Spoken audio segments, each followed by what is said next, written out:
Amenmose hadn't deserved murder. He had usurped power every step of the way. He'd abused officials below him. It had even been intimated that he had attempted to kill those in power above him. I think we've gotten all the manual labor done for the evening, and we're going to pack it in. Maybe drive to that little town for some dinner. Want to come with us? You should. You'd enjoy it.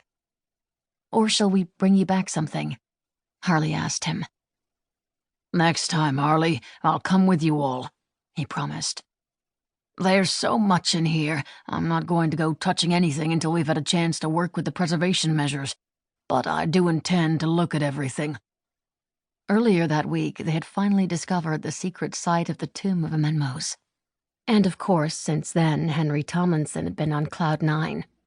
This was a dream come true, a fantasy realized, the culmination of a lifetime of love and dedication. Harley laughed softly. Yes, you did it, Dr. Tomlinson. I did, didn't I? The Amenmose find was among the most important ancient Egyptian discoveries of the past few years. He couldn't have been more excited about being a major player in that discovery. And even now, at the end of an exhausting day, and even though he truly enjoyed the young people working with him, he was far too fascinated to leave.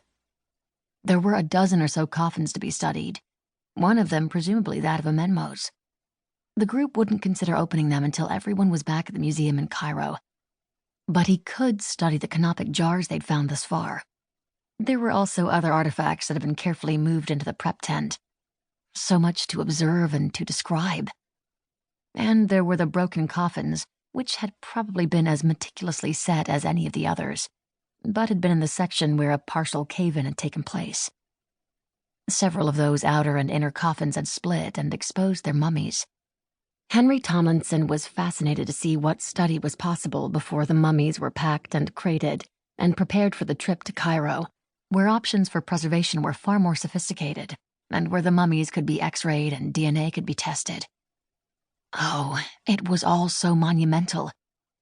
Amenmose had been a priest in the days when another priest, I, had ruled Egypt as regent. I had done so for a well-known pharaoh, the boy king, Tutankhamun. As regent, I had wielded immense power. He'd gone on to become pharaoh in his own right, after the death of Tut at the age of 19. Amenmose, according to ancient texts, had tried to usurp some of that power, and he'd had his own followers in the court, making him a dangerous man.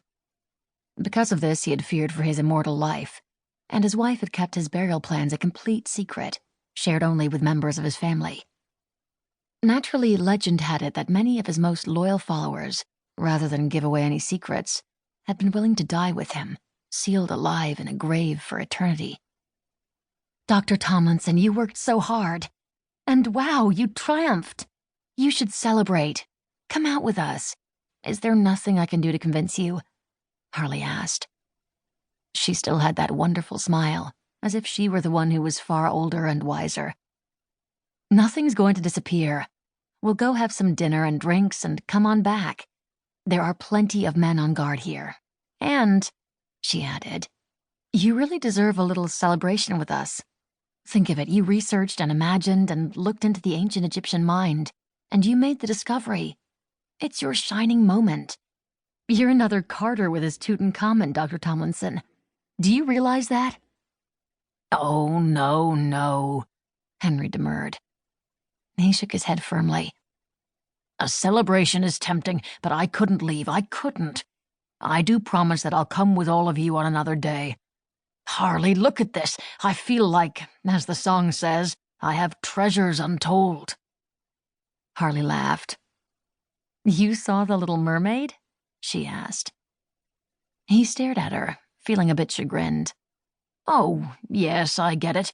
You wouldn't think that I'd see a children's movie. He laughed too. Remember, I do have great nieces. Anyway. He started walking as he spoke. Harley, these are such treasures. This broken coffin. He gestured at it. Damaged by time and by that cave-in, however many centuries ago. And this fellow, Harley, it almost looks as if he was buried alive, wrapped up alive and screaming. I don't think you can embalm anyone and have that person come out of the process alive.